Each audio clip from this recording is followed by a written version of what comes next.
Good evening friend. मेरे channel kidney health में आप सभी का बहुत बहुत स्वागत है। मैं एक डायलिसिस पेशेंट आज फिर आपके सामने कुछ नई जानकारी लेकर आई हूँ। आज का जो टॉपिक होगा वो है किडनी श्रिंक कैसे हो जाती है, यानी कि किडनी सिकुड़ कैसे जाती है। किडनी क्यों सिकुड़ती है और क्या सिकुड़ी हुई किडनी को दवाओं के द्वारा नॉर्मल शेप में लाया जा सकता है या नहीं। तो आज इस वीडियो में हम यही टॉपिक डिस्कस करेंगे।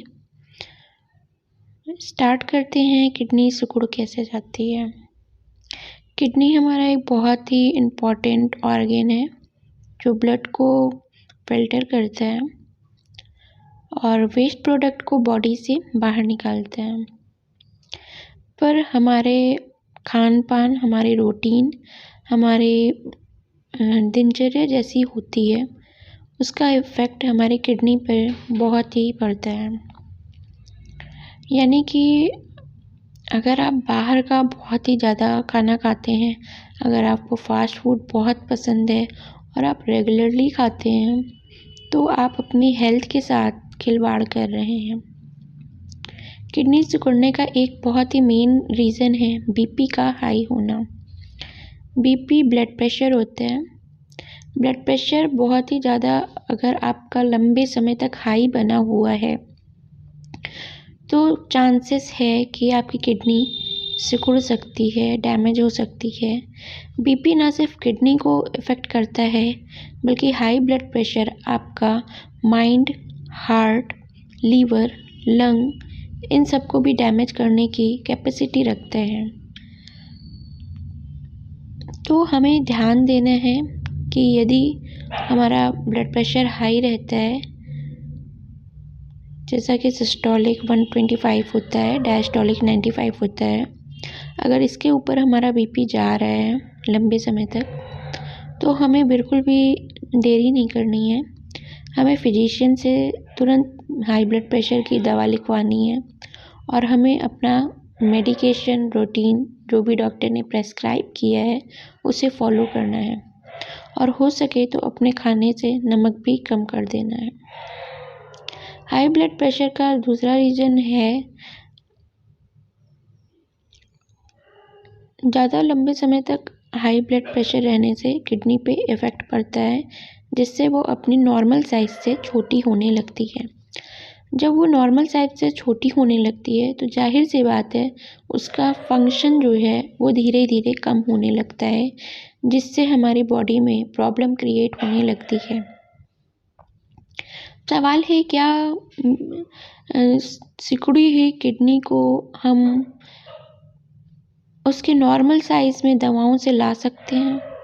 तो इसका जवाब है नहीं, बिल्कुल भी नहीं। हाँ, बड़े बड़े दावे करते हैं आपसे होम्योपैथी और आयुर्वेदा, ये आपसे दावे करते हैं कि हम ठीक कर देंगे, पर इसका कोई इलाज नहीं है। जैसा हम जानते हैं कि लीवर में रीजनरेटिंग पावर होती है।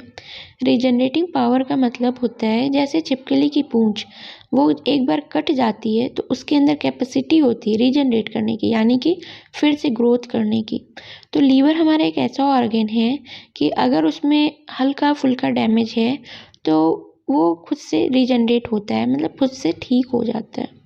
पर किडनी हमारा रीजनरेटिंग ऑर्गन नहीं है, यानी कि किडनी एक बार सिकुड़ गई तो फिर आप इसे कोई भी ऐसी दवा या कोई भी ऐसा मशीन नहीं कि आप इसे पंप करेंगे और साइकिल के टायर की तरह ये अपने साइज़ में आ जाएगी फूल के, ऐसा कुछ नहीं होता है।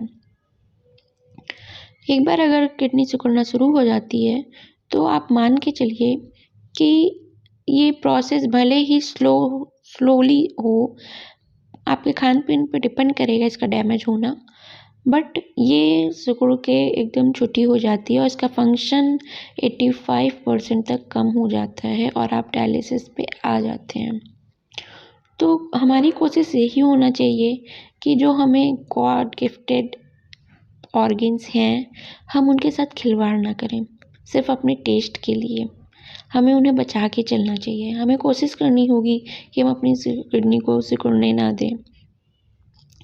ये क्योंकि हमारे पब्लिक में और हम आम लोगों को इसकी जानकारी नहीं होती है, और कहते हैं ना कि अज्ञानता अ, ही हमारे विनाश का कारण है। क्योंकि हमें नहीं पता है कि किडनी डैमेज हो सकती है या कैसे होती है। हम पढ़ते हैं, सुनते हैं कि किडनी फेलियर हो रहा है, तो हमें लगता है kidney failure is like an heart attack, एक दिन में आता है और बस किडनी फेल हो गई। नहीं, ऐसा नहीं होता है। It's a very long process. ये आपके डाइट पे, आपके रूटीन पे, आपके तौर तरीक़ों पे, सब पे डिपेंड करता है। तो कोशिश करना चाहिए हमें डे टू डे लाइफ में सॉल्ट कम लेने की। सॉल्ट जितना कम हो सके उतना कम लीजिए, और ऊपर से जैसे फ्रूट सैलेड, इन सब में वाइट सॉल्ट बिल्कुल भी आपको अलाउड नहीं है कच्चा लेना। और खाने में भी, चाहे वो पेशेंट हो चाहे वो नॉर्मल पर्सन हो, कहा जाता है कि हमें नमक कम खाना चाहिए। हो सके तो डेली या वीक में कम से कम 3 बार तो आप एक्सरसाइज कीजिए, हेल्दी फूड लीजिए और साफ़ सुथरा खाना खाइए। ये नहीं कि कहीं भी टपरी से, कहीं भी ढाबे से आप खा ले रहे हैं। उसका गंदगी का ध्यान रखिए कि बहुत ही गंदा प्लेस ना हो, और हो सके तो साफ़ सुथरा पानी पीजिए। घर में अगर आरओ है तो बहुत ही अच्छी बात है, पर अगर आरओ नहीं अवेलेबल है तो आप वाटर बॉयल करके पी सकते हैं, अगर आपके घर में या आपकी तरफ ज़्यादा साफ़ पानी नहीं आता है। इस तरीके से हम अपनी किडनी को सिकुड़ने से बचा सकते हैं। तो आज का वीडियो मैं यहीं ख़त्म करती हूँ। अगर आपको किसी और तरह की जानकारी चाहिए किडनी से रिलेटेड, या आपको आपके मन में कोई सवाल हो, तो आप मुझसे बेशक पूछ सकते हैं। ठीक है, बाय बाय। अब हम अगले नेक्स्ट वीडियो में मिलते हैं।